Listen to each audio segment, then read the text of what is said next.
I was sleeping in shop in Lagos. I slept in shop for 3 years. Wow. Yeah, I didn't have a house. Okay, but of course I felt I had prospect to create something out of life, and the shop was same place I was sleeping in the night to sew clothes. I woke up that morning. I noticed that they killed somebody. Wow. Yeah. In front of that plaza. They harvested the woman's organ. Yeah.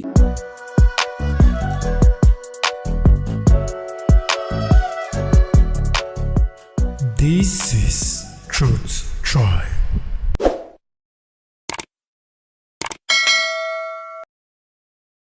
Number four. Okay, yes. I've mentioned work, I've mentioned thought, I've mentioned action. All right. Number 4 is the place of giving. Wow. Okay. Every wealthy person gives. Charity. Yeah. Yes. It opens door. That's what they use. Sometimes they create something like NGOs. Foundation. They create foundations. Okay. You must find a way to give expression, to give support.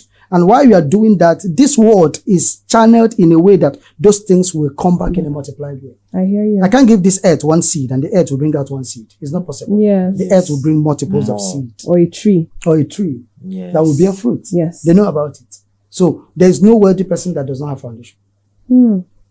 So you don't need to be wealthy to have a foundation. You do it in your own little way. Yes. I started paying house rent when I was living in one room. I'll pay house rent for other people living in one room. Wow. I started paying house rent. Now I started paying school fees when my children could not go to school. I did not have money to send them to the kind of school I want them to go to when I newly came to Enugu. But I will see people that their school fees is 5,000-10,000 naira. I'll pay school fees for 3 children. You are sowing a seed.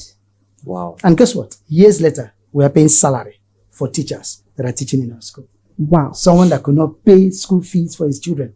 And I was paying school fees for other children.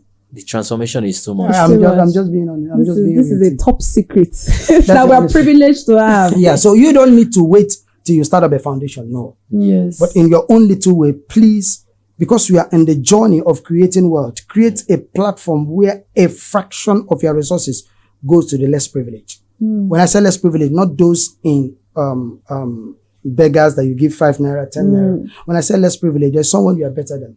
Yes. All right. Look out in your neighborhood. There's someone you can pay school fees for. You can walk up to the parents and say, I'm going to take care of this child from primary 1 to primary 6. And then as you are growing, you can take up from secondary, from JS1 to SS3. Yes. And as you continue, you can take up 2 people, 3 people. University level. To university level. And before you know what is happening, you can start up a foundation where you have like 10, 20 people, and you see how resources, opportunities will be flowing back to you. Because you are doing something that God loves, humanity loves, the earth loves. Yes. So they know about it. They know about it. They don't joke with it. They don't joke with it. Of course, the likes of Bill Gates. They know about it. You know. Henry Ford, they know about it. Yes. Thomas Edison, all of them, they have foundations. Although they have died, some of them have died, and some are still alive. They know about it. And they also give scholarships. They do. And they give it in a larger proportion. And you see ideas, you see resources, you see all those things flowing back. You guys should pay me for this secret. Let me not share all the secrets. Let's move on to the next question. The 7 is not complete. We'll talk about this some other time. The remaining is for me.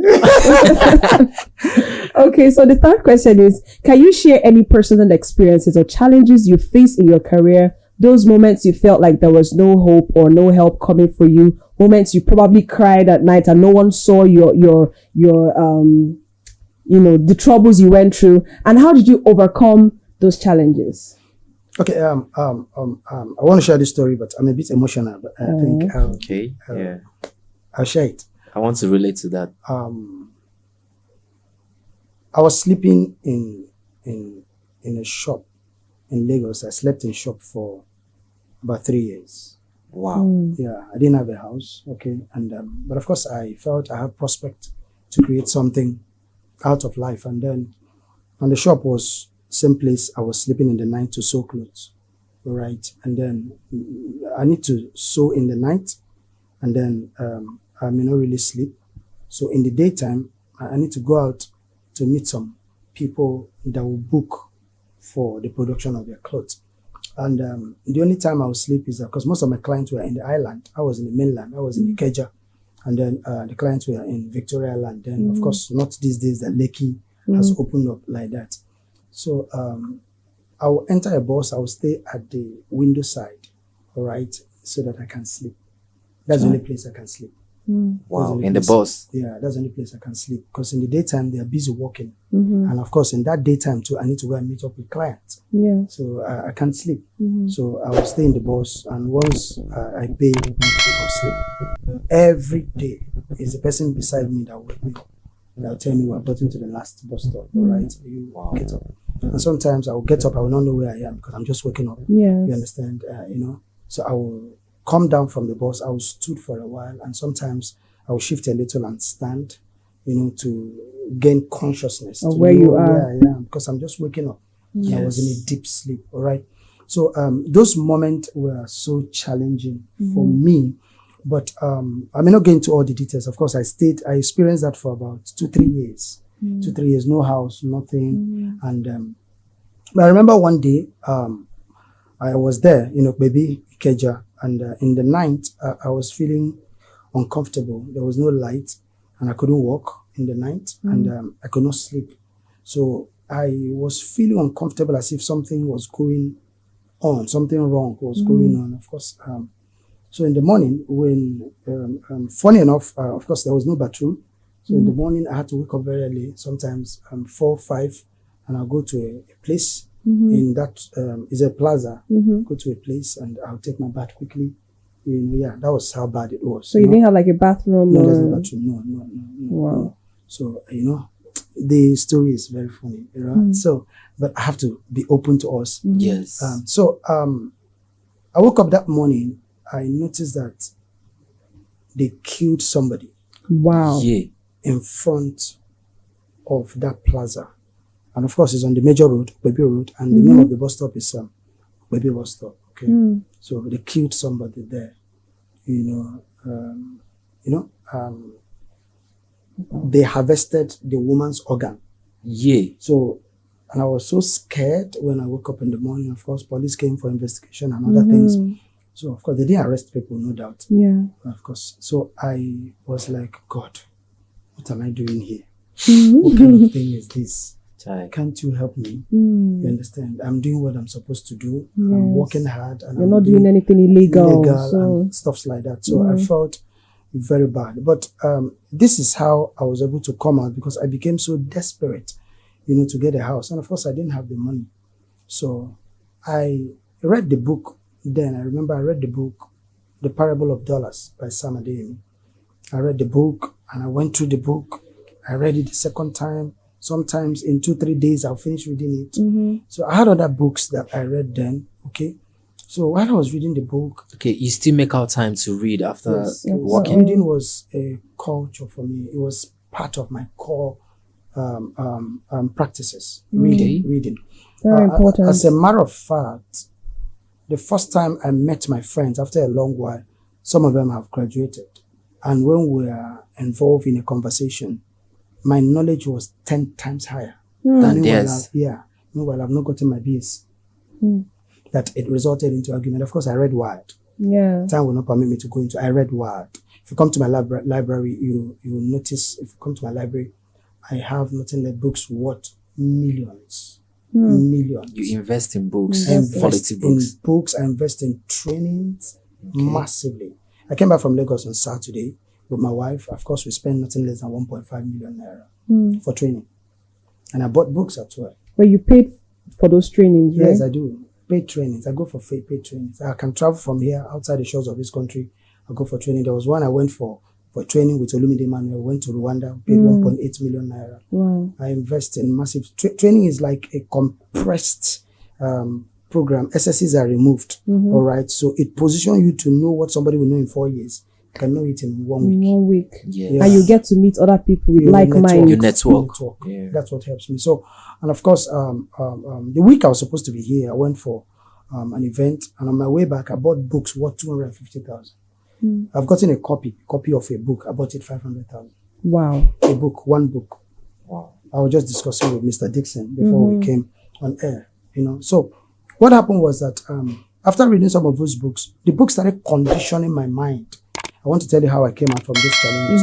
The books was conditioning my mind. So I was feeling until I have it physically, until I have cash. All right. That's when I will start making some moves. So while I was reading that book, somebody made a statement in that book. He said, if you travel within, you cannot stand still without. And he got that statement from the book James Allen, As a Man Thinketh.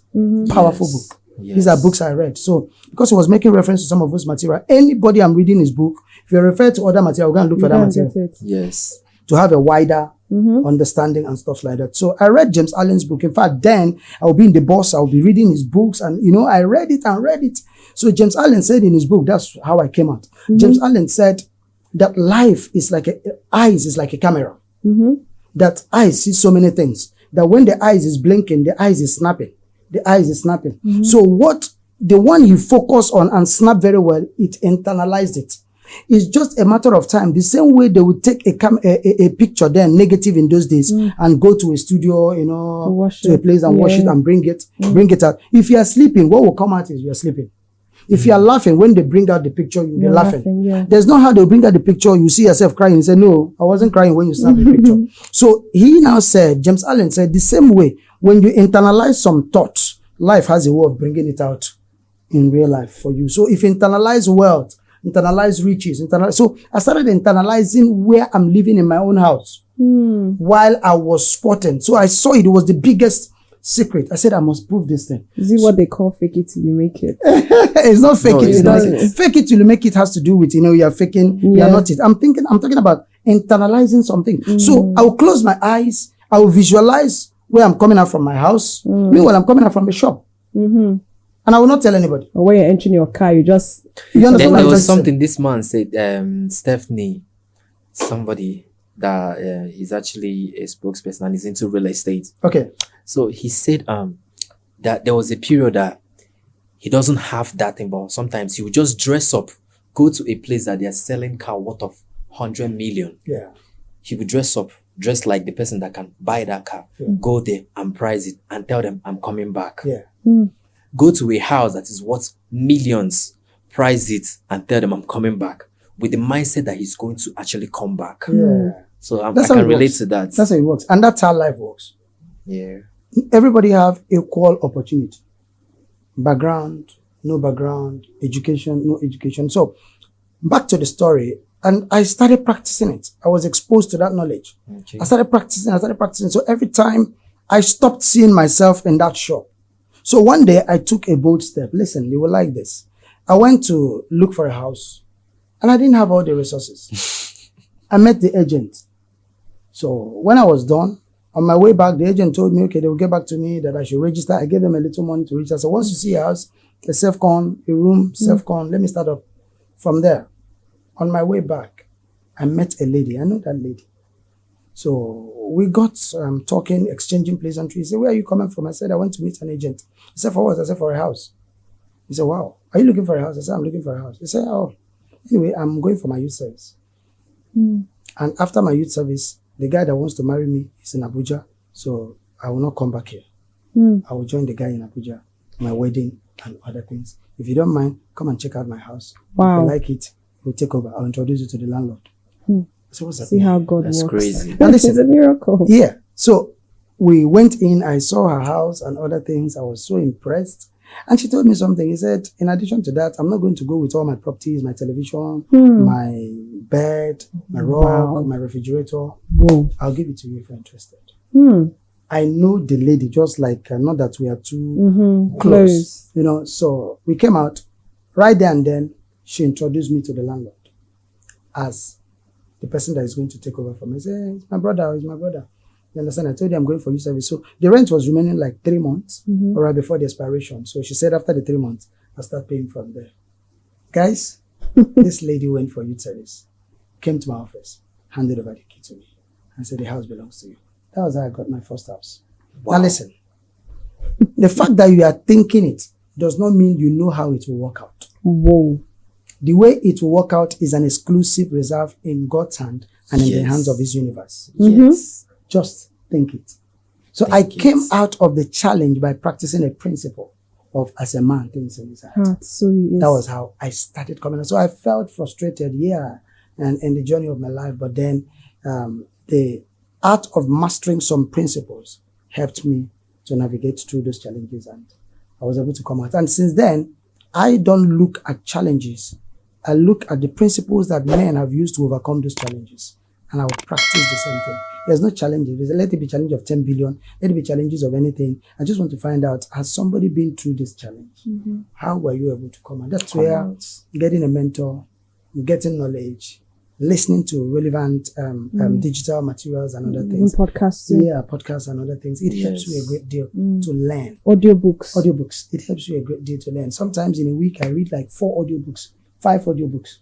I read a lot of books, and sometimes you hear me say, this month I've read like 18 books. People will be shocked. So I use audiobooks to read a lot of books, and it has been helping me.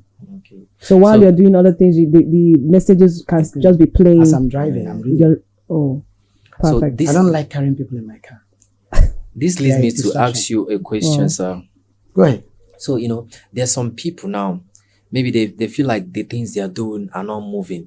Now, in a village, people, they pursue them. Yes. You understand? So they will go to church, pray in the morning, pray in the afternoon, pray in the night, limiting themselves from the time of working now and thinking far again. In their mind, they are now thinking it's village people and all that. And maybe they will go to one church now. The church will be like, because some church, I don't know whether they read minds or something. Yeah. They will tell you that same thing you're thinking. They'll be like, see, I said village it. people, they do me. You understand? So what do you have to say about that? And how can they move out from that? Please, sorry, I'm not apologetic about it. Okay. When it comes to wealth creation, it has nothing to do with church. Okay. I hear you. We'll come back to church matter. Okay, so let's not sound religious here, right? Yes. Religion is undoing of Africans. Tradition is undoing of Africans. Culture is on the doing of Africans. These 3 things, take note of what I've said. A lot of people feel if I go to church, that's when I'll get wealthy. The principles that govern wealth creation is the principle that govern wealth creation globally. Culture. Whether you're a Christian or whether you're not a Christian. Everywhere. So why is it that we don't only have Christian wealthy people? We have Muslim wealthy people. Yes. We have Hindu wealthy people. We have atheist wealthy people. We have Jewish wealthy We have people. Jewish wealthy people. What are we talking about? So let's not make it look like church thing. So when someone is trying to blame church, blame village people, trying to make it look so religious, is the person's issue. Is a level of knowledge, because he doesn't know what it takes or how it takes, or the principles that governs wealth creation. So in that case, ignorance is the undoing of those people. Okay, so sorry to cut you short. So there's nothing like all this, they'll tell you, is what your forefathers did that are pursuing you or bringing you back or something. You don't believe in that? I don't even subscribe to that. We're individuals. Okay, yes. We're individuals. All right. Okay. Certain things comes to play. All these forefathers and no forefathers. Why is it that it doesn't happen in European countries? I keep asking myself that question. Is it only in Africa that Even people like the slave masters. It's what they have sold to us. What some religious entities, native doctors, what have you, they've been able to transfer to us, and we accepted those lies. And it brings in fear and anxiety. Fear. And the things we are thinking about, you keep attracting. As a man thinks in his heart, the totality of your life as you're sitting down here is as the rest of your thought. Yes. If you alter your thought, your life will change. I swear. No, I'm telling you the truth. I've practiced this thing for more than 12 years. For more than 12 years. The car that I'm driving is my thought. It's my thought that brought it. I'm telling you the truth. And other cars, the one my wife is driving, everything I'm doing, the house I'm living, where I'm living now. Now, where I'm going to live tomorrow, I'm thinking it. You don't tell me anything. I'm thinking it. I'm thinking the house. I have the picture. It's on my phone. I pasted it on the wall. It's everywhere. I watch it. I see it. I told you about imaginative thought. Yeah. I told you about visualization thought. I told you about meditative thought. There is nothing that will make you to alter me from thinking billions in dollars. There's nothing you can do. I'm making money moves thoughts. that can lead to that. Taking practical steps. There is nothing you can do about it. So when those things are being sold to them, village people, what your father did, this, that, and the person stays in that thought, it becomes a reality. Yes. You are in control of your life. The devil notwithstanding. I'm telling you, I know I'm being honest with you. The internal activities controls the external activities. So when somebody sit down, remunerating, going through those thoughts, ideologies, belief system, it plays out. it plays out. I don't know if you're getting what I'm saying. So there are people that don't go to any church, they don't go to any mosque, they don't go to anywhere, and they're living a comfortable life. Yes. And some of them, if you get close to them, they say, forget that thing, forget that thing, forget that thing. Is it that their forefathers didn't do anything wrong? No, but they don't believe in it. Life is governed by what you believe.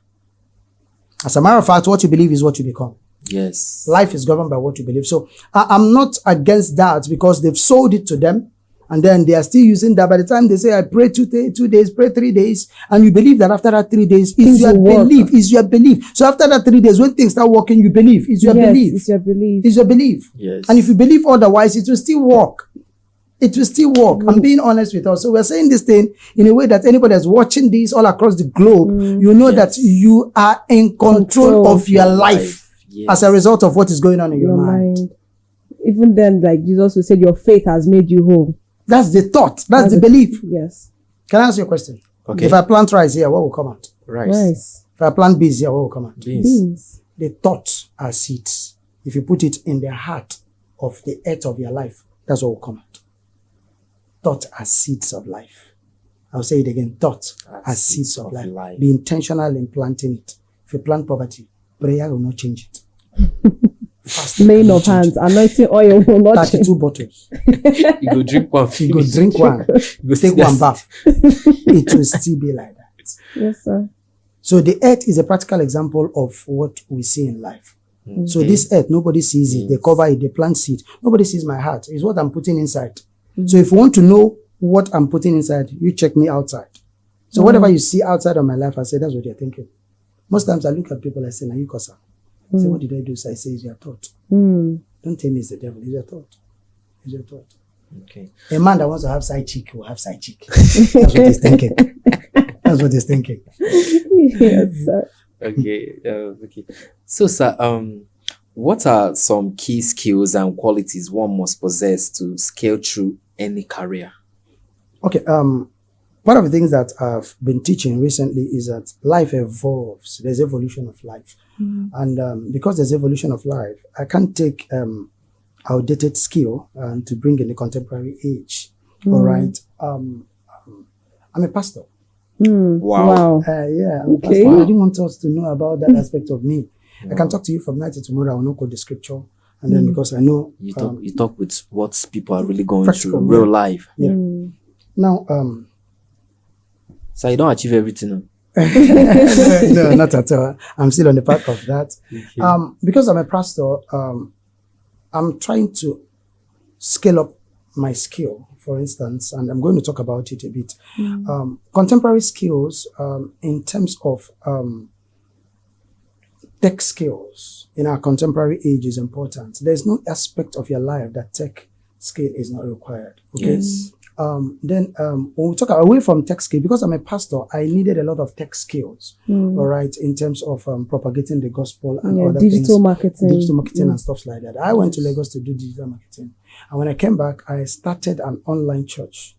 All right, I started an online church. The church I'm pastoring, we're not up to 1,000, all right, fiscally, all right, yeah, we're not up to 1,000 fiscally, but I'm pastoring 18,000 people online. Okay. I'm pastoring 18,000 people online. The facility our church is using, it was the online people that gave, that we used to pay for the facility when we started, when we wanted to acquire the facility. It's 1 acre, all right? It was the online people that provided the resources, because there's no difference between the online and on-site people. Just that you're seeing this one physically, you're not seeing them, but these ones are hearing you, they're seeing you virtually and stuff like that. So, tech skill, all right? But then, when it comes to other aspect of skills that is needed for one to excel in life, you must master the art of communication skills. All right, you must master the art of communication skills. You must master leadership skills. You must master, I'm just mentioning some of them, you must master leadership skills. But much more than that, there's what we call KRAs, there's what we call IGTs, and I'm going to explain and I'll tell you the skill you must master. When it comes to KRAs, KRA simply means key result area. Now, anybody that wants to create wealth in this age, know what gives you result. Go and get the skill. Yes. Know what gives you result. Go and improve. Get the needed skill. Because if I want to tell you all the skills, it may not be relatable. You understand? Know what gives you result. Now, when I saw that I'm a writer, All right, I'm a professional writer. Yeah, I've written wow. so many books. You're an author, I'm an author, yeah. I've written so many books. I went to Lagos. I paid 285,000 naira, not because I'm writing as hobby. I went to learn how to write as business. Oh, And the training took place in Sheraton Hotel.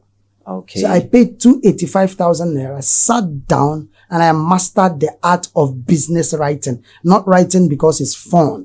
To Or as a write hobby. no, not writing it because it's hobby. To become an author that is making money. I remember one time when I mastered the art of writing, and I did the first one. I didn't want to write and publish in hard copy. So I wanted to check if I've mastered this thing. They taught us a lot of things. And I tried it once. That very day, I launched the book, a soft copy book. What was the title of that book? The Secret Life of Men, for ladies only. If you know this secret, they will marry you. Any lady that knows that secret, the guys will marry. I'm marketing it because I know she'll be interested. I like to purchase the you book. get it. You see now, I'm marketing now. So I wrote the book. Immediately I finished writing the book, because of course they taught us a lot of things in that being the best author. They taught us about the art of captions. They taught us a lot of things. So I mastered it. I can't write a book, you will not rush it. Do you know I advertised the book on my handle, did a sponsored ad, projected it in Port Harcourt. Within 1 hour, I've made nothing less than 420,000. Wow. Within 1 hour. Soft copy. They were Wow. paying, and it was automated. As you pay, the book will land on your email. So pay, so everything. I'm just telling you. So it was an ebook. It was an ebook. It's still an ebook till today. Wow. So once we are done, you pay me. I'll give you a copy. You understand? Just the price has increased. So that's by the way. So what happened is that There will be instrumental payment. don't worry about it. But the truth is that not just because it's a book that was titled in that manner. Of course, a whole lot of them that read it, Okay. their relationship life changed. For real? Yeah. Wow. I now had to run a physical program for those that bought it in Enugu here. I asked them to come, and I did the program. It was amazing. Some of them are married.